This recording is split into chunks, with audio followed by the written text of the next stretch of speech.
বৃষ্টি, তুমি কোথায়? আমি চলে আসছি। আব্বু তুমি কোনো কথা বললো না, আজকে তোমাকে আমি একটা এমন জিনিস দেখাবো, সেটা দেখার পর তুমি অবাক হয়ে যাবা। কথা বললো, তুমি আমার সাথে আসো। আসো। কি করতেছো? আসো। কি করতেছো?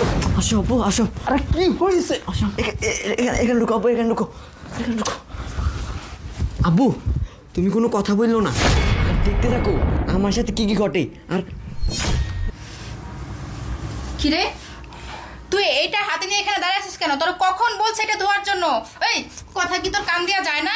সারা দিন খালি খাস আর বসে থাকস, একটা কাজও ঠিকঠাক মতো করস না। এই এখানে দাঁড়িয়ে কি করতেছিস? হ্যাঁ কি করতেছিস এখানে দাঁড়ায়া? আম্মু তুমি আর চিল্লাইও না, আমি এখনই ধুয়ে দিতেছি। এখনই ধুয়ে দিবি মানে? তোকে কখন ধুইতে বলছিলাম? হ্যাঁ 1 ঘন্টা আগে তোকে ধুইতে বলছি, এখন পর্যন্ত এটা ধোস না, হাতে নিয়ে দাঁড়ায় আসস। তোকে না কি যে করবো, আমার মাথা কাজ করে না, ইচ্ছে করে ঘাড় ধাক্কা দিয়ে বের করে দেই। আপদ একটা আমার ঘরে ফালায় রেখে গেছে, সতীনের ছেলে কোথাকার।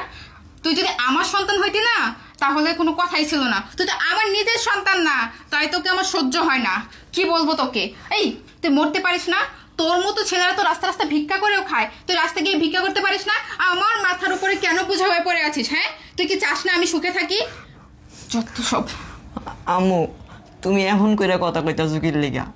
আমি তোমার প্যারে না হইলে কি তোমার পোলা না কও? না তুই আমার পোলা না, তুই যদি আমার পোলা হইতি না তাহলে মাথায় করে রাখতাম। তুই তো আমার সতীনের ছেলে, আর সতীনের ছেলের জন্য আমি কেন কষ্ট করব? তোর জন্য যদি আমি কষ্ট করি না তারপর আমার কোনো নাম হবে না, আর দরকার কি তোর জন্য কষ্ট করার? এই শোন, আমি তোর এত ঘ্যান ঘ্যান প্যান প্যান শুনতে পারবো না। তোকে লাস্ট বারের মতো বলে দিচ্ছি, এই বাড়িতে থাকতে হলে আমার কথা মতো চলতে হবে। আমি যখন যেটা করতে বলবো, যেভাবে চলতে বলবো সেভাবেই চলতে হবে। আম্মু তুমি আমার আর এমনি বইকো না, তুমি একটা জিনিস কও, আমি তোমার কোন কথাটা না শুনি, তুমি যেটা কো এটা শুনি। তুমি কাপড় ধুতে গেলে কাপড় ধুই, মানে একটু যেটা কম এটা শুনি। তুমি আমার ঠিকঠাক মতো খাইতেও দাও না। হ্যাঁ তুমি আমার লগে এরকম ব্যবহার করো না মা। আমি তোমার মা ডাকি, তোমার লগে জানটা দিয়ে দিই। তুমি দেখো না আমাকে তোমার আগুন ফুলার মতো দেখতে পারো না? ছোটবেলা আমার মা আমাকে জন্ম দিতে গিয়ে মারা গেছে, তারপর আমার বাবা আমাকে কোলে পিঠে করে মানুষ করছে, কোনোদিনও মার অভাব বুঝতে দেয় নাই। তারপর আমার দিকে তাকিয়ে একটা বিয়ে পর্যন্ত করে নাই।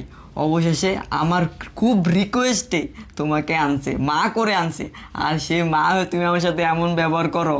এই তুই ব্যবহারের কি দেখছিস? হ্যাঁ মাত্র তো শুরু, তোরে যে এখনো লাথি মেরে এই বাসা থেকে বের করি নাই, এটা তো 7 জন্মের ভাগ্য, বুঝছ নাই? তোর মতো সতীনের পোলারে যে আমি রাখতেছি খাওয়াইতেছি না, এটাই তোর অনেক। এরকম চিল্লাচিল্লি করতেছো কেন?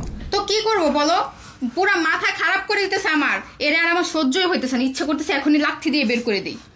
আরে ছোট মানুষ, থাক বাদ দাও। আরে তুমি বাদ দাও, কি ছোট মানুষ? ও কি